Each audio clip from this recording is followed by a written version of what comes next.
Hi travelers, good morning ඔක්කොටම. මේ අපේ තුන්වෙනි වීඩියෝ එක. ඉතින් අදත් අපි තෝරගත්තේ ලස්සන දියැලක්. ඒක කොළඹ ගම්පහ දිස්ත්‍රික්කයේ දිස්ත්‍රික් වල ඉන්න කට්ටියට ගොඩක් ළඟ දියැලක් තමයි. මං හිතන්නේ ගම්පහ දිස්ත්‍රික්කයේ තියෙන දියැලි දෙකයි.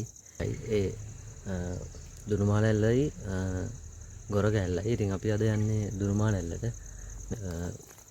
ඒ දියැල ගාවට යන එකත් ගොඩක් ලේසි. ඉතින් අපි මේ තෝරගත්තේ අද ඒ දියැලට යන්න දුනුමාලැල්ල දියැලට. අපි ආවේ පූගොඩ හරහා. අපි පූගොඩට ඇවිල්ලා පූගොඩෙන් කිරිඳිවැල ඊට පස්සේ ඌරපොළට ඇවිල්ලා ඌරපොළෙන් අත්තනගල්ල පන්සල ගාවෙන් අල්ගම පාරේ කිලෝමීටර් 12ක් වගේ යනකොට තමයි මේ දියැල අපිට බලා ගන්න පුළුවන් වෙන්නේ. දැන් අපි ඉන්නේ උඩුවක ඉස්කෝලේ ගාව. ඔයාලන් මම පෙන්නන මේ උඩුවක ඉස්කෝලේ තමයි මෙතන තියෙන්නේ. හරියට පේන්නේ නම් නැතුව ඇති. මේ පොඩි බිල්ඩින් පේනවා. මේ තියෙන උඩුවක ඉස්කෝලේ. ඒතකොට මේ උඩුවක ඉස්කෝලේ ගාව ඉඳන් තවත් කිලෝමීටරයක් වගේ දුරක් තමයි අපිට දියැල පාගින්න ගාවට යන්න තියෙන්නේ. හරි ගයිස්, අපි ඉස්සරහට ගිහලා බලමු. පාගින්නකට ගිහිල්ලා අපි වැඩි විස්තර කතා කරමු.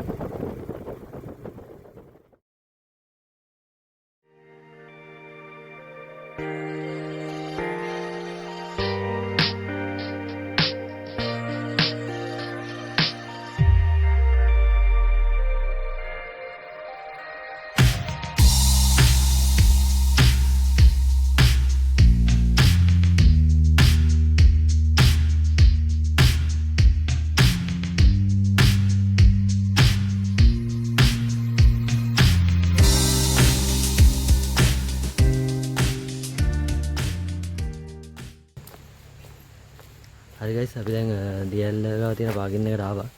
අපි මෙන්න මේ ගෙදරින් බයික් එක දැන් පාක් කළා. එතන පාගින්න ඒරියාවේ තියෙන ඕගලන්ට ඕන වෙලාවක ඇවිල්ලා ඒ ගෙදර වාහනේ පාක් කරගන්න පුළුවන්. ඕන වාහනයක් ඇවිල්ලා ඒ ගෙදර පාක් කරගන්න පුළුවන් ඉඩකඩ තියෙනවා. හරි, අපි දැන් ඉස්සරහට යමු. අපි පාගින්න එකේ ඉඳන් මෙන්න මේ ඉස්සරහා තියෙන පාරේ තමයි අපිට යන්න තියෙන්නේ. තව පාරක් තියෙනවා මෙන්න මෙතන. මේ ඒගේ පාගින්නකට එහා පැත්තෙන් පාරක් තියෙනවා. අන්නේ පාරේ ගියොත් අපිට දියැලේ මුදුනට යන්න පුළුවන්.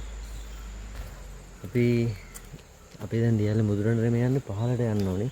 ඒ නිසා අපි දැන් මේ ඉස්සරහා තියෙන පාරෙන් යමු. බඩු යාළුවෝ හෙට්ටම් ඉන්නවා. හයි. හයි.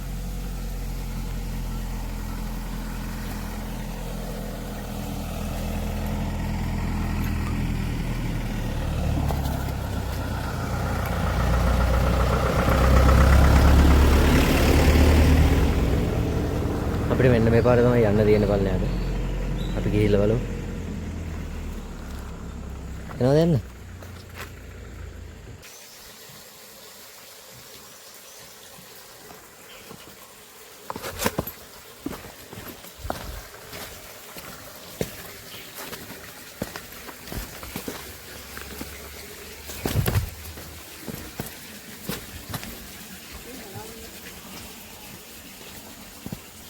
අර වැස්සට ගල් ඉස්සන බලාගෙන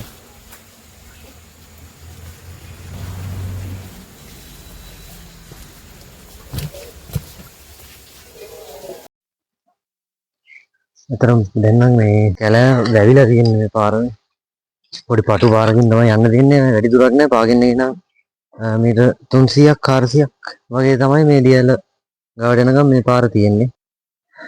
පරිසම් යනකොට ඔයගොල්ලෝ වෙහි කාලවල වගේ එනවනම් පාරවල් ගොඩක් ලිස්සනවා. අත මම මේ යන්න ගොඩක් පරිස්සමෙන්. මොකද සපත්තු දෙක ගොඩක් ලිස්සනවා. මොකද මේ ගල් පෑදිලා තියෙන්නේ. දෙයක් කියනවනේ ඔයගොල්ලෝ බලලා තියෙනවනම් සිරිපැරකුම් චිත්‍රපටිය. ඒ සිරිපැරකුම් චිත්‍රපටියේ අපිට ඒ චිත්‍රපටිය දාලා ගන්න පුළුවන් වෙන දියැල තමයි මේ දුනුමාලැල්ල. ගොඩක් තැන්වල චිත්‍රපටියේ අපිට ඒ දියැල බලා ගන්න පුළුවන් වෙනවා. ඒක අර පොඩි ළමයින්ගේ සින්දුව, ඒ වගේම නෙළුම් මලක පෙත්තක් නැමුවාම තියෙන විදිහ තමයි මේ දියැලේ වතුර වැටෙනවා කියලා කියන්නේ. ඒ නිසා තමයි දුනුමාලැල්ල කියලා මේ දියැලට නම හැල්ලා තියෙනවා කියලා කියන්නේ. හරියට මේක 100%ක් ඇත්තද කියන්න දන්නේ නැහැ. ඒනොට ගොඩක් ජනප්‍රවාද වෙලා තියෙන්නේ ඒ නෙළුම් පෙත්තක් පල්ලෙහාට නැමුවාම පේන විදිහ තමයි මේ දියැලේ වතුර වැටෙනවා කියලා කියන්නේ. දැන් නම් දියැලේ වතුර සද්ද හොඳටම ඇහෙනවා. මීට කලින් මෙතනට ඇවිල්ලා තියෙනවා දෙපාරක්ම ඒ දෙපාරදී වෙන අපිට ලොකු වතුරක් එතෙන්දි බලා ගන්න හම්බුනේ නැහැ. හැබැයි අද වතුර සද්ද අපිට හොඳට ඇහෙනවා. තව මෙතනට ඔයගොල්ලන් මෙතන ගාව යාළුවොත් ඉන්නේ. රිලව් ඉන්නවා. ඒ නිසා ඔයගොල්ලෝ ගේන බෑග් ගොඩක් පරිස්සම් කරගන්න. මොකද රිලව් ගැන දන්න කට්ටිය දන්නවා. ගොඩක් බෑග් වලට පර්ස් ගොඩක් ඒගොල්ලෝ කෑම තියෙන තැන් දන්නවා බෑග් වල තමයි ඒගොල්ලෝ කෑම ගේන්නේ කියන එක. ඒ නිසා ඒගොල්ලෝ බෑග් කෑම උදුර ගන්න ගොඩක් try කරනවා. ඒ නිසා ඔයගොල්ලෝ ගේන කෑම ඒ දේවල් පරිස්සම් කරගන්න ඔයගොල්ලෝ වග බලා ගන්න ඕනේ. හරි. දැන් නම් දියැල්ල ළඟටම ඇවිල්ලා ඉන්නේ. බලමු ඉස්සරහට ගිහලා.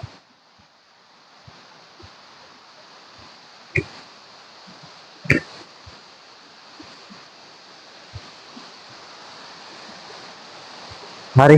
දියැල්ලේ ළඟටම නම් ආවා. ඔයාලට දෙන්නම් මම දැන් දියැල්ල. මාරම ලස්සන දියැල්ල. ඔයාලා දකින්න ඇති. මාරම ලස්සනයි. ඒ අරයනේ උඩ ඉතින්. ඒ කොහෙන්ද ආවේ? ඉස්සරහට තියෙනවා. මේ කලින් නම් තිබ්බේ නෑ මේක මේ අලුතෙන් දාපු ගමන් මම හිතන්නේ. අත්තරකඩුවේ අතුගංගාවක් කරන අල්ගමුවෙන් අරගෙන මීටර් 14ක් අඩි 45ක උසකින් උදේන දුරුමා වැල්ල. මෙතන මේ කියන ඔයගලන්ට බලා ගන්න පුළුවන්. හරි. එහෙනම් මේක තමයි දුනුමා වැල්ල.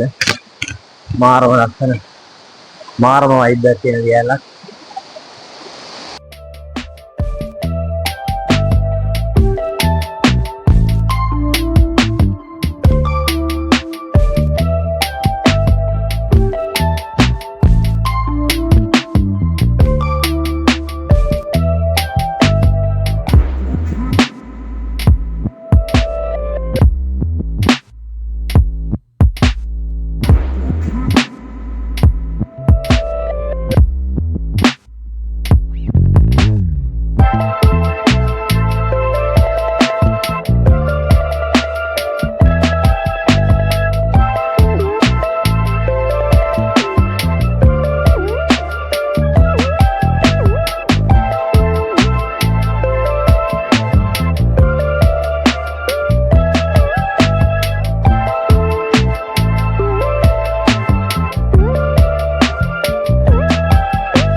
ඇත්තට මේ දියැල්ල කොච්චර ලස්සන වුණත් මේ ලස්සනට ලොකු බාධාවක් වෙන දෙයක් මේ දියැල්ල වටපිටාවේ තියෙනවා.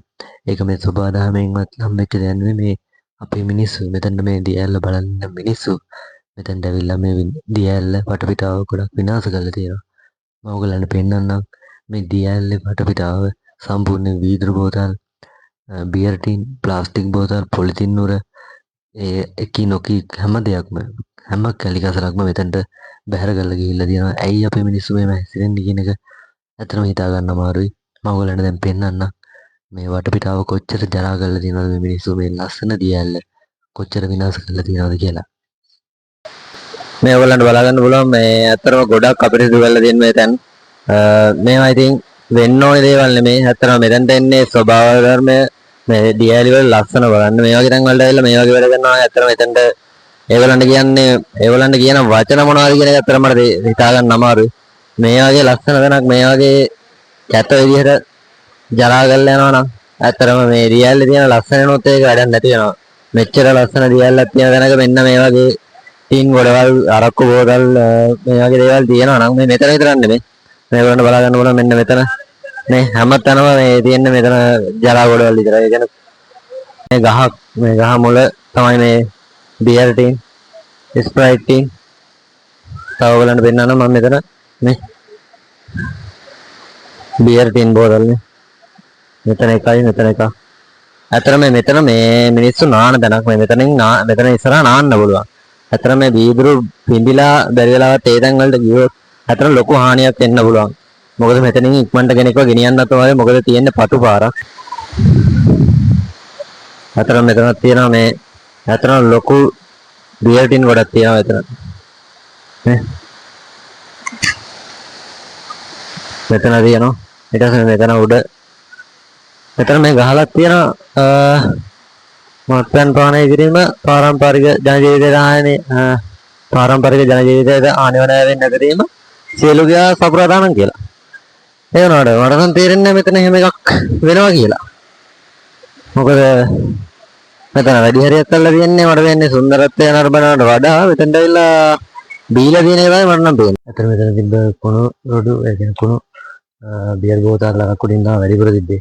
ඇයි එහෙම මිනිස්සු ඇත්තෙන් කියන එක ඇත්තටම හිතා ගන්නවා වගේ. මොකද තමන් කන බොන දේ ඇවිල්ලා ඒක අරගෙන යන්න බැරියයි කියන එක නම් ඇත්තටම හිතා ගන්න අමාරුයි.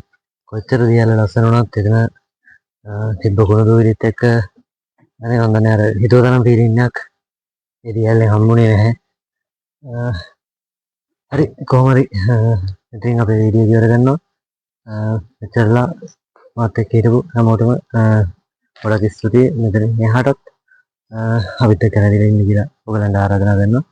ඉතින් හරි එහෙනම් අපි ඊළඟ වීඩියෝ එක හම්බ වෙනකන් ඔක්කොම සුබ ගමන්.